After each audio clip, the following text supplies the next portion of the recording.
From the movie Jaws. Don't you worry about it, Chief. It won't be permanent. Want to see something permanent? Boom, boom, boom.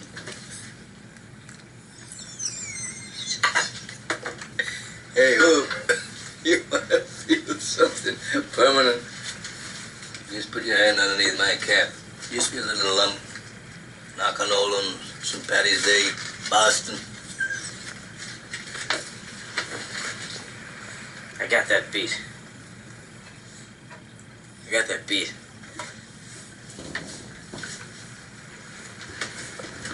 Some moray eel. Bit right through my wetsuit. Well, nope, now, listen. I don't know about that, but I entered an arm wrestling contest in an Okie bar in San Francisco. You see this? Now I can't extend that. You know why? Got to the semi-final. Celebrating my third wife's demise. Big Chinese fella, he pulled me right off.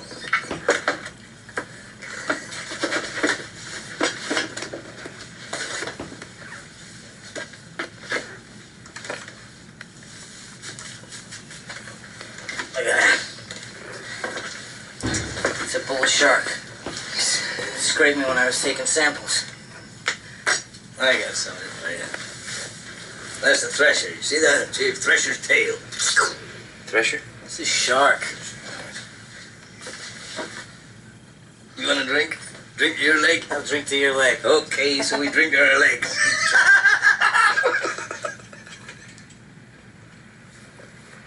I got the creme de la creme. Right here. Hold on. Hey, see that? You're wearing a sweater. Right there. Mary Ellen Moffat. She broke my heart.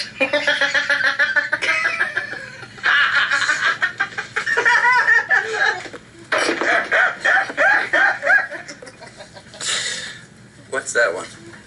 What? That one there, on your arm. Oh, it's a tattoo. I got that removed. Don't tell me. Don't tell me. Mother.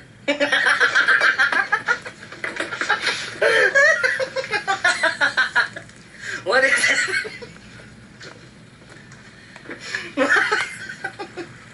Tahupa, that's the USS Indianapolis.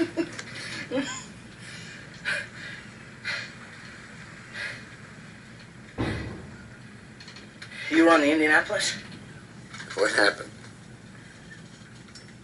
Japanese submarine slammed 2 torpedoes into our side, Chief. It was coming back from the island of Tinian to Lady. Just delivered the bomb, the Hiroshima bomb. 1,100 men went into the water. Vessel went down in 12 minutes. Didn't see the first shark for about half an hour. Tiger, 13-footer. You know that when you're in the water, Chief? You tell by looking from the dorsal to the tail. What we didn't know was our bomb mission had been so secret, no distress signal had been sent.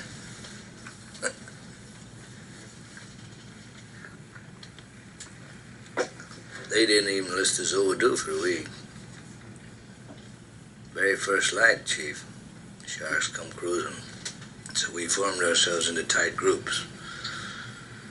It's kind of like old squares in a battle, like you see in a calendar, like the Battle of Waterloo, and the idea was, shark comes to the nearest man, that man he starts pounding and hollering and screaming. Sometimes the shark would go away. Sometimes he wouldn't go away. Sometimes that shark, he looks right into you, right into your eyes. You know the thing about a shark, he's got lifeless eyes, black eyes, like a doll's eyes. When he comes at you, he doesn't seem to be living until he bites you. And those black eyes roll over white, and then you hear that terrible high-pitched screaming.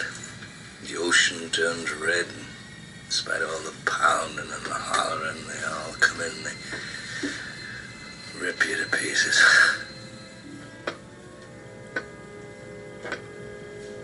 You know, by the end of that first dawn, lost 100 men. I don't know how many sharks, maybe 1,000. I don't know how many men, they average 6 an hour. Thursday morning, Chief, I bumped into a friend of mine, Herbie Robinson from Cleveland. Baseball player, Bosun's mate. I thought he was asleep. Reached over to wake him up.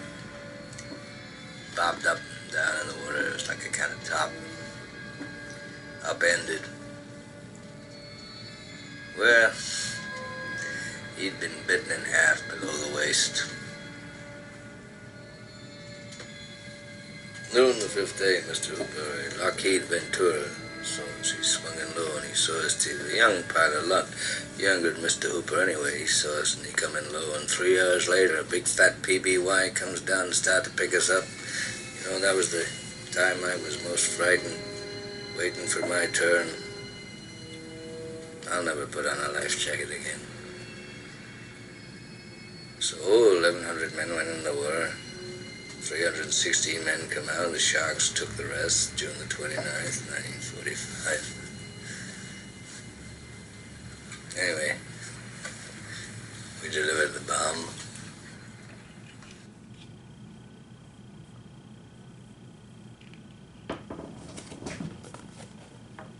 Okay, so...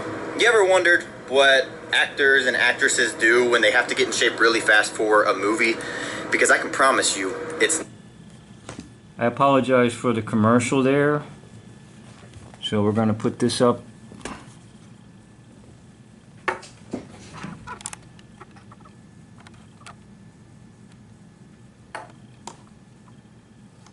So a young man in junior high school watches that little clip on the, or actually watches the movie Jaws, and after watching that he had to do a project in school, and he chose for his project the Indianapolis and the so-called tragedy of the Indianapolis. And he called upon Congress and the president and different ones to try to reopen the case. Now what happened was that the Indianapolis supposedly got torpedoed, and it was in cold waters and no one knew where it was, and all the men abandoned ship and they were just floating around in the water for the sharks to get them. Later in life, the captain, McVeigh, is tortured and tormented, and he will commit suicide because of this great tragedy of the Indianapolis. It's all a bunch of bunk. Well, let's watch another video.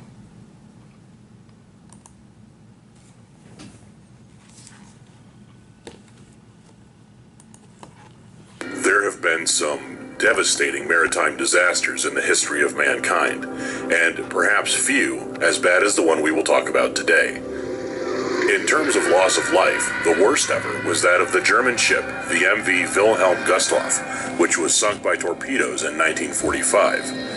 It's thought that 9,400 people were killed that day. The deadliest in terms of passenger ships was the sinking of the Philippine-registered passenger ferry, the MV Doña Paz, which collided with an oil tanker and caught fire, killing an estimated 4,386 people in 1987. Only 24 survived. While today's show isn't the worst in terms of life loss, it might be the worst in terms of how the sailors died. Without further ado, welcome to today's special episode of the Infographics Show, the sinking of the USS Indianapolis. The heavy cruiser served as a U.S. flagship, launched in 1931, and was sunk in 19... Okay, now the term flagship, supposedly the Indianapolis was the flagship for FDR, and that particular term is often used as a metaphor for the whole country. Ship of state. So that term in and of itself comes from the book called The Republic by Plato, And if you analyze the term in the Republic, you'll find out it's just a metaphor, and basically everybody that's on the ship don't know what they're doing. And if you apply that concept, you'll realize that, basically speaking, Indianapolis didn't really exist.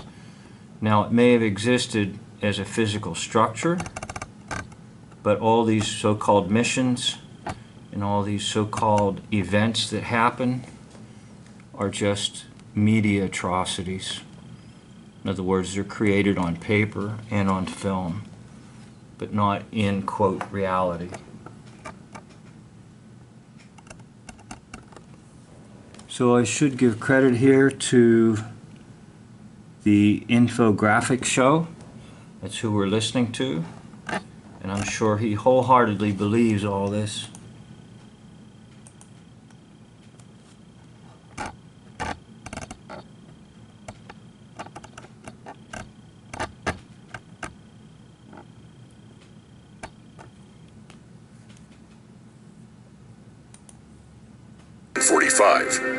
To date, it's the worst maritime disaster for the USA, and there wouldn't be another U.S. ship sunk during World War II.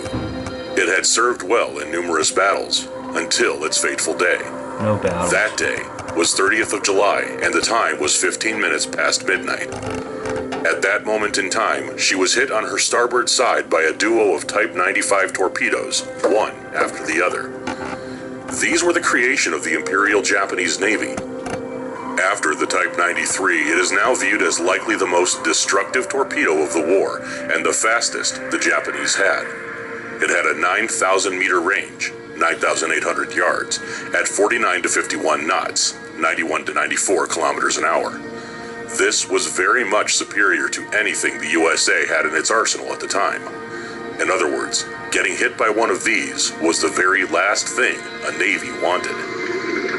It was fired by the Japanese B-3 type cruiser submarine, the I-58.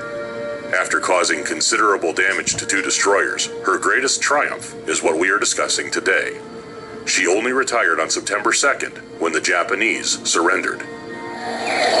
After the initial hit, it's thought it took about 12 minutes for USS Indianapolis to go down, putting it up. Notice 12, reverse the 2 and the 1, that's 21, that's 777. Triple Zion. Abrupt end to her intended journey from Guam to the Philippines. Swish this sour liquid in your mouth before bed to regrow teeth and gums while you sleep. Scientists at the National Institute of Philippines. Its thought around 1,199 crew ended up in the waters of the Pacific. Okay, Around 300 crew. 1,199. There's your 9/11. Twice 9/11 code, which is a death code, by the way. Died quickly as they went down with the ship. Because it sank so fast, there was no time to send a message to the U.S. Navy, and that meant that nobody besides the enemy knew what had happened. One of the survivors recounted what happened to him once the ship was underwater. I never saw a life raft.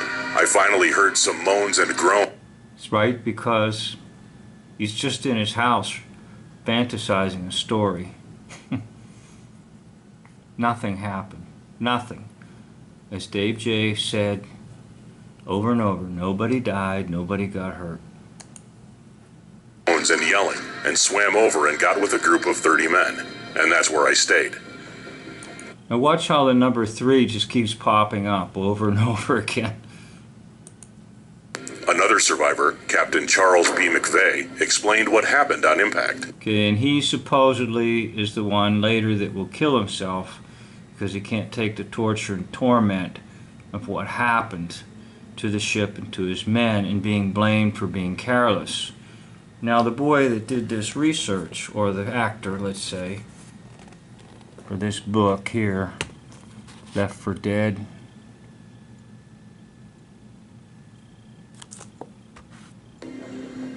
I was thrown from my emergency cabin bunk on the bridge by a very violent explosion. he was moved by the story about the captain killing himself, and supposedly the young man that did this book looked into this and said, oh my gosh, the naval records indicate that they knew that the Japanese were in the area and they never notified Captain McVeigh. So Captain McVeigh is not guilty of anything. They should have notified him. You see how the web is created, the spider web? It just keeps spinning and spinning the yarns, and it makes a big web.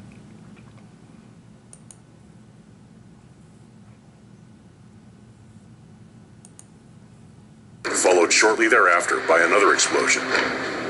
Smoke was everywhere, and soon he was informed that indeed the ship was going down. He described in horrific detail, I was sucked off into the water by what I believe was a wave caused by the bow going down rather rapidly. Hot oil covered his back and neck. It was dark, and he couldn't see where the screaming was coming from. And then, swish, he heard the ship plunge into the ocean. So, with all those sailors in the sea, what happened? Well, so there you are. There's a picture of somebody who's got oil all over him and he can't see in the sea. CC, that's 33. Letter C, and then another C, 33. Well, for a start, many of them had fuel in their eyes, and this made life very hard. People that could see couldn't see far because of the waves.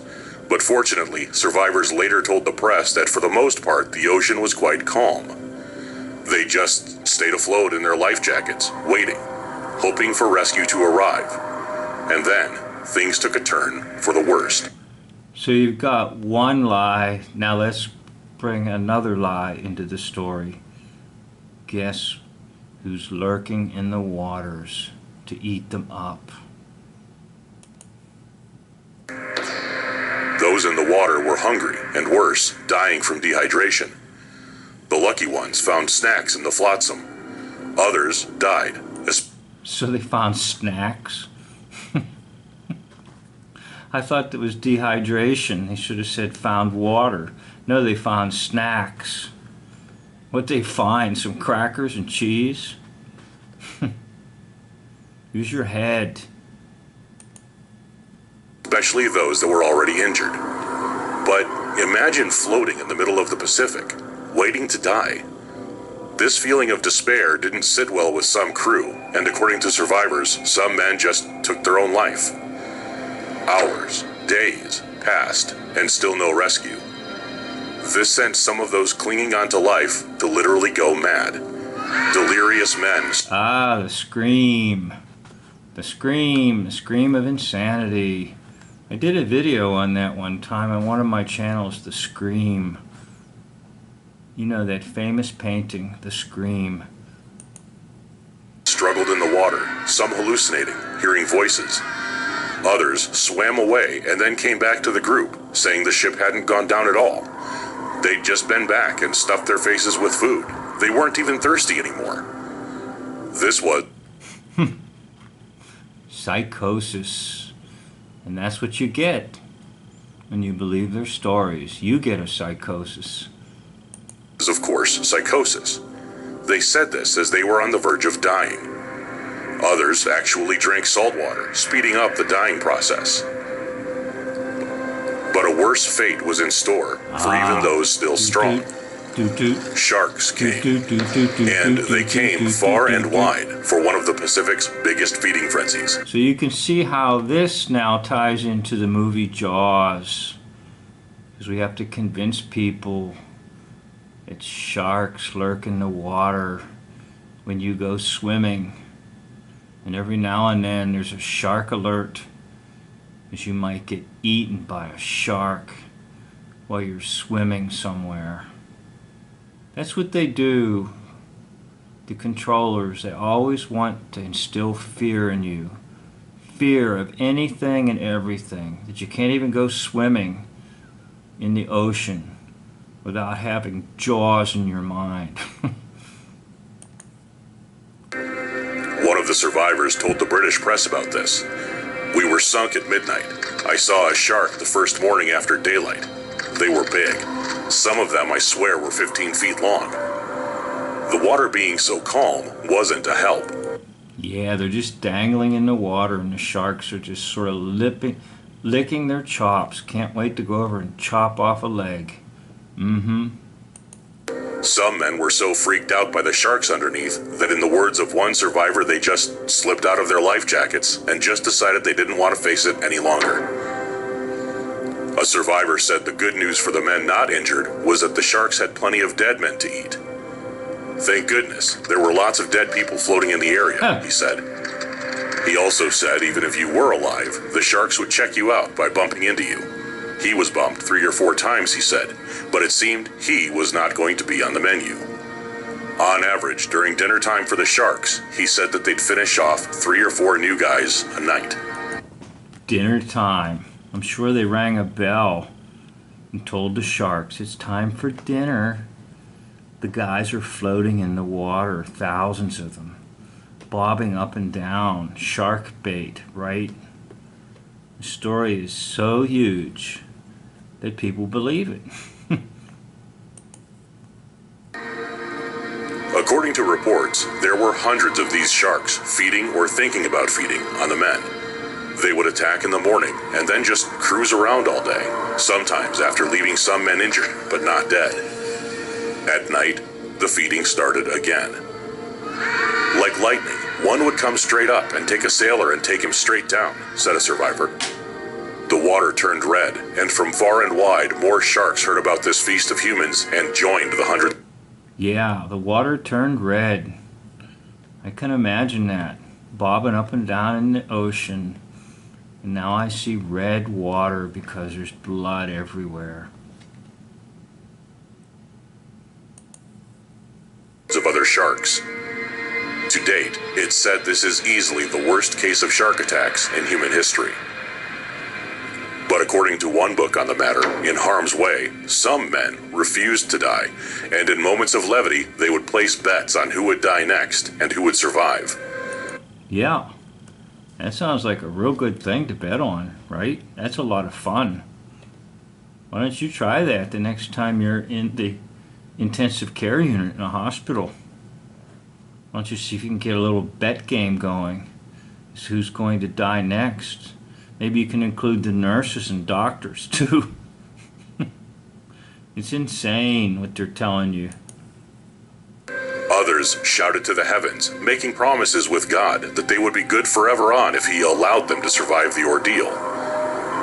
4 days after the sinking of the USS Indianapolis, Well, some did survive, and they tried to tell their lies to the rest of the world. And they're all just in the cabal system. They know how to lie. And they have the spirit of lying in them. And they are empowered by the father of lies. The surviving men were spotted from the air by the crew of a Lockheed PV-1 Ventura when it was on a patrol route. First, some men were bravely picked up when a U.S. Air Force pilot landed his PBY Catalina plane down in the ocean, and later, the destroyer USS Cecil J came to pick up the other men, some on the edge of death from injury and exposure. Of those that did survive, some 317 men, many suffered from post-traumatic stress disorder when they got home. But as 317, add that together, that gives you 11. Remember, it's a 9/11 code. Death, meaning death. Whether it's real, R-E-A-L, or real, R-E-E-L. And this is R-E-E-L, death. German philosopher Nietzsche said, "What doesn't kill you makes you stronger." Many of these men were telling the story of their survival into their 90s. As for the ill-fated ship, thanks to Microsoft co-founder Paul Allen, who sent a submersible down to video the wreckage in 2000. Oh, isn't that something? Microsoft founder. Can't wait to go down and show you this whole deal, the Indianapolis. And probably there is a ship down there called the Indianapolis, and it was just sunk because it was a piece of junk. Just like the USS Arizona, piece of junk. It was just sunk so that it could have good film footage. 17, the world was treated to views of the ship lying on the ocean floor. Do you think you would have survived? What would you have done in that situation? I'll tell you what I would have done. I would have said, stop the filming. Turn the cameras off. I want out of this film because you're all a bunch of liars. So back to this book here. This dude here supposedly made a report for his school, and it brought national attention to the whole story again to try to relieve Commander McVeigh because he was cited for negligence, and he really wasn't negligent. The one that was negligent was the entire U.S. Navy because they didn't notify him. The Japanese were in the area, and possibly the submarine could be sunk.